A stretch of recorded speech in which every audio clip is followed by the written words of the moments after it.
Masquera sei muri Zimbabwe. Welcome to our channel Zim Confessions and Deep Secrets. Kana kari kutanga kako kuya pa ino channel.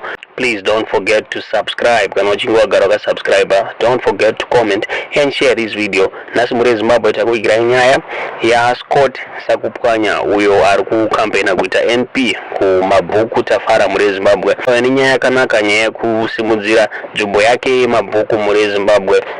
Pana video radaukuratirai apa abuda ashara chiti akaisa 1 million muri Zimbabwe, 1 million yekusimudzira ma businesses madiki atinoti ma SMEs muri Zimbabwe ari kuti ari kupa ma loan wese mu Mabvuku kuti akwanise kusimudzira ma business avo muri Zimbabwe. Inzoi munzwe video iri mutizo muri kuva pamusoro penyaya mu comment section.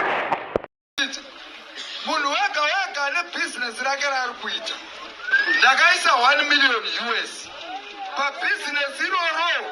Munhu unouya neproposal yako zvatakaona tomwane mabusiness awo asi hagone kunyora proposal. Takatsvaga timu ichakunyorerai maproposal enyu.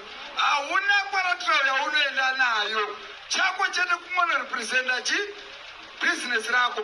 Ngatite example munhu handiti munhu wega ne